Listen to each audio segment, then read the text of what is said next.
17th century went completely insane, and what happened during those 100 years makes our modern chaos look like a peaceful picnic.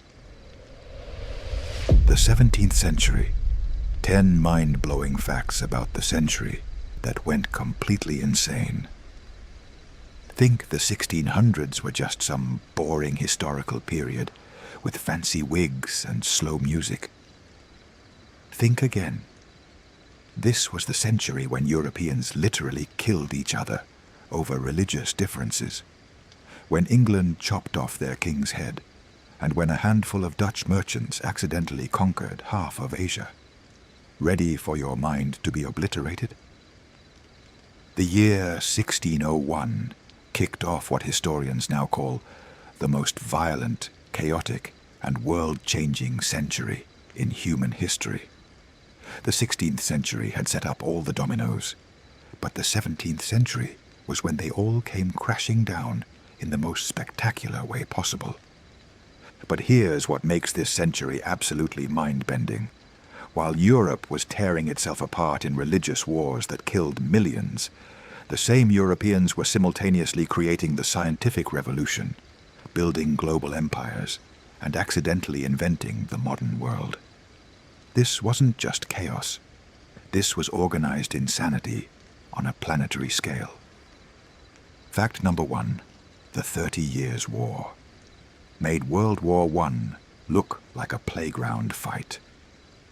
The 30 Years' War, which raged from 1618 to 1648, was so catastrophically destructive that some German regions didn't recover their pre-war population levels until the 19th century. We're talking about a conflict that killed 8 million people, when Europe's total population was only around 100 million. This wasn't just another medieval war about territory or succession. This was ideological warfare where Catholics and Protestants literally tried to exterminate each other's existence. Swedish armies marched into Germany, claiming they were saving Protestant Christianity.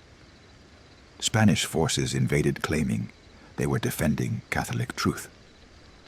French troops switched sides multiple times because they cared more about weakening Austria than supporting any particular religion. The military tactics were so brutal that they shocked even contemporary observers. Armies deliberately targeted civilian populations, destroyed entire harvests, and systematically demolished towns that supported the wrong religion. Mercenary companies roamed across Central Europe like armed gangs, pillaging everything they could find, and killing anyone who resisted. When the Peace of Westphalia finally ended this nightmare in 1648, European political authority had been fundamentally transformed. The Holy Roman Empire was essentially dead, replaced by hundreds of independent German states. Religious uniformity was abandoned forever, replaced by the revolutionary idea that different regions could practice different forms of Christianity. But here's the most mind-blowing part. This devastating war accidentally created the modern international system. The Treaty of Westphalia established the principle that sovereign states shouldn't interfere in each other's internal affairs. European powers had learned that religious crusades were too destructive to continue, so they invented secular diplomacy instead. Fact number 2. England executed their king and accidentally invented modern democracy. In 1649, England did something that shocked the entire world. They put their king on trial for treason, found him guilty, and then publicly chopped off his head. This wasn't just regicide. This was a complete rejection of the fundamental principle that had organized European society for over 1,000 years. King Charles I thought he ruled by divine right, meaning God had personally chosen him to govern England, and Parliament existed only to rubber-stamp his decisions. Parliament disagreed, arguing that even kings had to obey the law. When Charles tried to arrest parliamentary leaders, the English Civil War began, and it quickly became clear that this wasn't just a political dispute. It was a fight over the basic nature of government authority. The parliamentary forces, led by Oliver Cromwell, developed military and political innovations that would influence democratic movements for centuries. They created the first professional army that fought for political principles rather than personal loyalty. They established the idea that government authority came from popular consent rather than divine appointment. They proved that ordinary people could successfully resist royal tyranny. But the English Republic that followed was almost as chaotic as the Civil War itself. Cromwell became a military dictator who was just as authoritarian as the king he had replaced. Religious extremists tried to create a Puritan utopia that most English people found insufferable. Political radicals proposed ideas about social equality that terrified property owners. When the monarchy was restored in 1660, it came back with severely limited powers. English kings could no longer rule without parliament, couldn't maintain standing armies without legislative approval, and couldn't impose taxes without popular consent. The English had accidentally created constitutional monarchy while trying to solve a religious dispute. Fact number 3. Louis XIV turned absolute monarchy into performance art. Louis XIV didn't just rule France. He turned royal authority into the most elaborate theatrical performance in European history. The Palace of Versailles wasn't just a royal residence. It was a stage where every aspect of daily life was choreographed to demonstrate that the Sun King was the center of the universe. The court rituals at Versailles were so complex that they required detailed instruction manuals. Getting dressed in the morning involved dozens of courtiers who had to perform specific ceremonies in exact order. Eating dinner required elaborate protocols that determined who could sit where, who could speak when, and who could watch the king chew his food. This wasn't just royal vanity. It was political genius. Louis had learned from the English Civil War that allowing nobles to maintain independent power was dangerous. Instead of killing or exiling potential rivals, he brought them to Versailles, where they competed for royal favor, instead of plotting rebellion. French aristocrats who might have raised armies against royal authority were instead arguing about who had the privilege of handing the king his shirt. The economic impact was staggering. Versailles employed thousands of people and consumed enormous amounts of luxury goods. French fashion, French art, and French culture became international standards because European elites wanted to imitate the most successful royal court in the world. Louis had turned cultural influence into a form of political power. But the military consequences were even more significant. Louis used his enormous wealth to build the largest army in European history, with over 400,000 soldiers at its peak. French military innovations, French fortifications, and French tactics became models that other European powers had to copy or be conquered. Fact number 4. The Dutch East India Company became more powerful than most countries. The Dutch East India Company wasn't just a business. It was a quasi-governmental entity that controlled more territory than most European countries, maintained its own armies, and conducted diplomatic relations with Asian rulers as if it were an independent nation. This wasn't just successful commerce. It was corporate colonialism on a scale that had never been attempted before. The company's monopoly on Dutch trade with Asia made it incredibly wealthy, but its real power came from its ability to use military force to eliminate competition. Dutch fleets systematically destroyed Portuguese trading posts, captured Spanish territories, and forced Asian rulers to sign exclusive trading agreements. The company didn't just participate in Asian commerce, it restructured Asian commerce to benefit Dutch interests. Indonesian territories under Dutch control became essentially corporate colonies. Company officials governed local populations, collected taxes, and administered justice according to Dutch commercial interests rather than traditional local customs. The company had created a new form of imperialism where private businesses exercised sovereign authority over foreign territories. The profits were astronomical. Company shareholders received dividends that averaged 18% annually for over 2 centuries. Dutch merchants became so wealthy that Amsterdam displaced Venice as Europe's financial capital. The company's success proved that joint stock corporations could achieve what individual merchants or even national governments couldn't accomplish.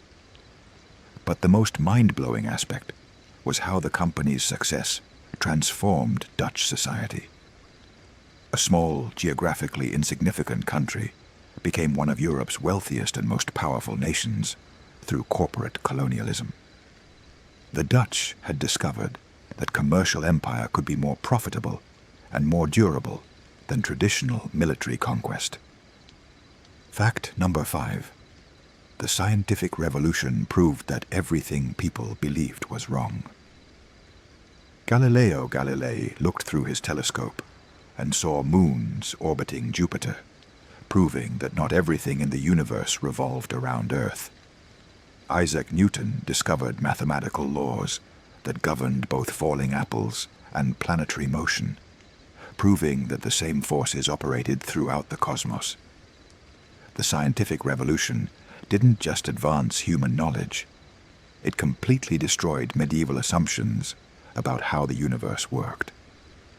The psychological impact was devastating. Medieval people had lived in a universe where everything had been designed specifically for human benefit. The sun existed to provide light, the stars existed to provide navigation, and the earth occupied the center of creation because humans were God's most important creatures. Scientific discoveries revealed a universe that was vastly larger, completely impersonal, and utterly indifferent to human concerns. Religious authorities immediately recognized how dangerous these ideas were. The Catholic Church tried Galileo for heresy and forced him to recant his support for Copernican astronomy. Protestant churches declared that scientific theories contradicted biblical truth. But scientific discoveries were too useful to suppress. The same mathematical principles that described planetary motion could also improve navigation, artillery, and engineering. The intellectual consequences were revolutionary. Medieval scholars had believed that all important truths had already been discovered by ancient authorities or revealed through religious scripture. Scientific investigators proved that new knowledge could be discovered through systematic observation and mathematical analysis. The idea that human understanding could progress indefinitely was completely unprecedented. Scientific societies formed across Europe to coordinate research and share discoveries. The Royal Society of London, established in 1660, created the first international network of scientific investigators. Scientific journals began publishing experimental results that could be verified by researchers in different countries. The scientific method had created a new form of knowledge that transcended national and religious boundaries. Fact number 6. The Ottoman Empire reached its maximum extent and then suddenly stopped. The Ottoman Empire in 1683 controlled more territory than any Islamic empire in history, stretching from Hungary to Yemen and from Algeria to the Persian Gulf. Ottoman armies had conquered Christian territories for over 3 centuries, and European observers expected Ottoman expansion to continue indefinitely. Then, almost overnight, Ottoman military success ended permanently. The failed siege of Vienna in 1683 marked the beginning of Ottoman decline that would continue for the next 2 centuries. European armies that had been terrified of Ottoman military superiority suddenly discovered that Ottoman forces could be defeated, Ottoman territories could be reconquered, and Ottoman power could be reversed. The reasons for Ottoman decline were complex and interconnected. Ottoman military technology had fallen behind European innovations in artillery and infantry tactics. Ottoman administrative systems couldn't efficiently govern the enormous territories they had conquered. Ottoman economic policies couldn't compete with European commercial networks that were generating enormous wealth through global trade. But the most significant factor was that European military cooperation had finally overcome European religious divisions. The Holy League of 1684 united Catholic and Protestant powers against Ottoman expansion in ways that had been impossible during the religious wars of the early 17th century. European powers had learned that Islamic conquest was a greater threat than Christian schism. Ottoman territorial losses accelerated throughout the late 17th century. The Treaty of Karlowitz in 1699 forced the Ottomans to surrender large portions of Hungary and Transylvania. For the first time in Ottoman history, they were retreating rather than advancing. The empire that had dominated European politics for centuries was beginning its long decline toward dissolution. Fact number 7. Russia transformed from medieval backwater to European great power. Peter the Great looked at Western Europe and decided that Russia was embarrassingly backward. His solution was to drag Russia into the modern world through the most brutal modernization program in European history. Peter didn't just reform Russian society, he completely reconstructed it according to Western European models. Traditional Russian culture was systematically destroyed. Russian nobles were forced to shave their beards, wear Western clothing, and adopt European social customs. Russian architecture was redesigned according to European aesthetic principles. Russian education was restructured to emphasize Western sciences and technologies. Russian military organization was completely rebuilt using European training methods and European equipment. The city of St. Petersburg was Peter's masterpiece of forced modernization. Built on swampland using forced labor that killed thousands of workers, St. Petersburg was designed to be Russia's window to Europe. The city's architecture, layout, and cultural institutions were deliberately European rather than Russian. Peter had created a new capital that represented Russia's transformation from Asian backwardness to European civilization. Military reform was equally comprehensive. Russian armies had been medieval levies that couldn't compete with European professional forces. Peter created a modern military system with European-trained officers, European-style discipline, and European weapons technology. The Great Northern War against Sweden proved that Russian military reform had succeeded. Russian forces could now defeat the most advanced European armies. But the social costs were enormous. Traditional Russian society was essentially destroyed to create a westernized elite that had little connection to Russian popular culture. Russian peasants remained in medieval conditions, while Russian nobles became European in everything except geography. Peter had created a dual society where the elite and the masses lived in completely different historical periods. Fact number 8. The Mughal Empire became incredibly wealthy and then collapsed into chaos. The Mughal Empire under Aurangzeb controlled more territory and commanded more wealth than any previous Islamic empire in India. Mughal armies had conquered most of the Indian subcontinent. Mughal administration efficiently collected taxes from over 100 million subjects, and Mughal culture had created architectural masterpieces like the Taj Mahal that still inspire awe today. But Aurangzeb's military successes contained the seeds of imperial collapse. His campaigns in the Deccan required enormous resources that strained imperial finances. His religious policies alienated Hindu subjects, who had previously been loyal to Mughal rule. His expansion into southern India created administrative challenges that Mughal institutions couldn't handle effectively. The empire's wealth was so enormous that it attracted European commercial interest that would eventually prove devastating.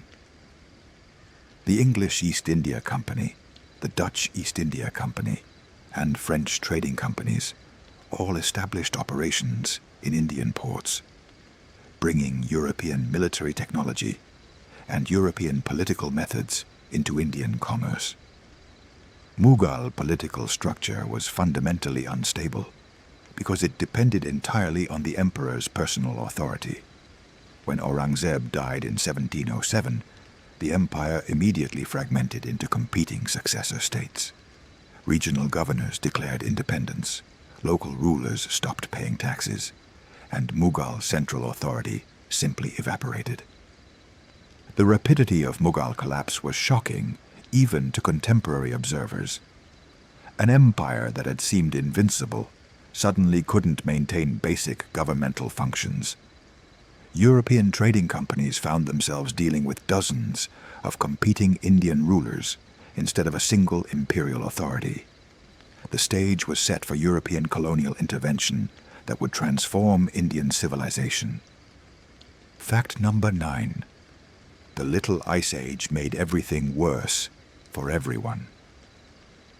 The 17th century experienced the worst climate crisis in recorded history, with global temperatures dropping so severely that it affected agriculture, politics, and social stability across the entire planet. This wasn't just bad weather.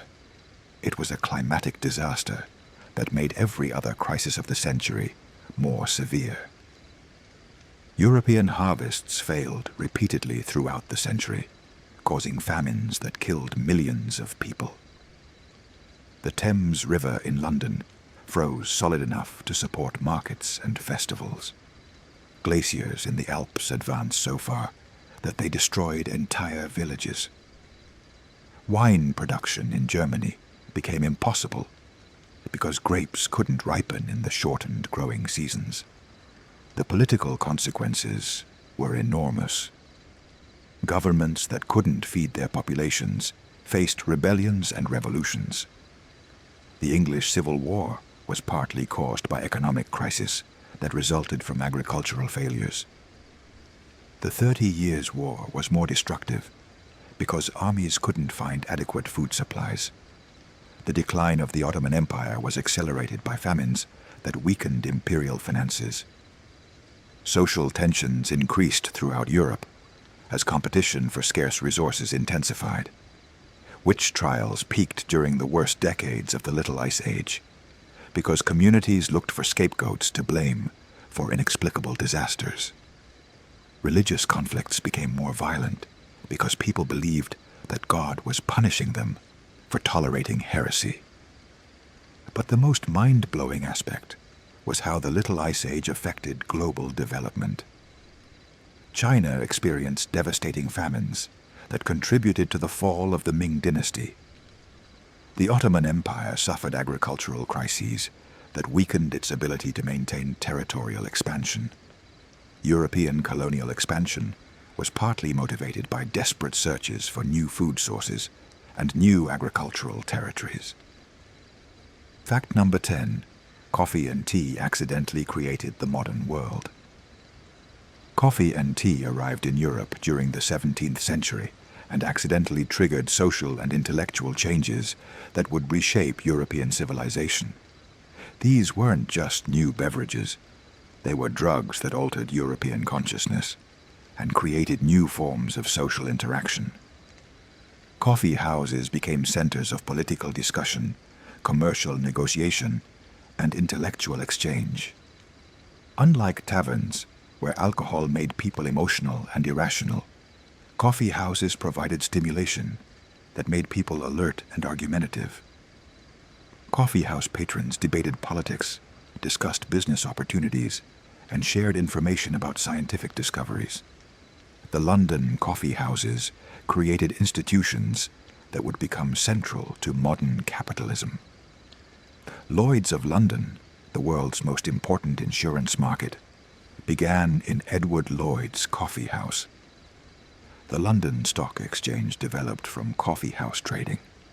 Commercial newspapers were first distributed through coffee house networks. Tea consumption had equally revolutionary consequences. Tea required elaborate preparation rituals that created new forms of social interaction. Tea drinking became associated with refinement, sophistication, and civilized behavior. European demand for tea created commercial relationships with China that would eventually lead to the Opium Wars. But the most significant impact was intellectual.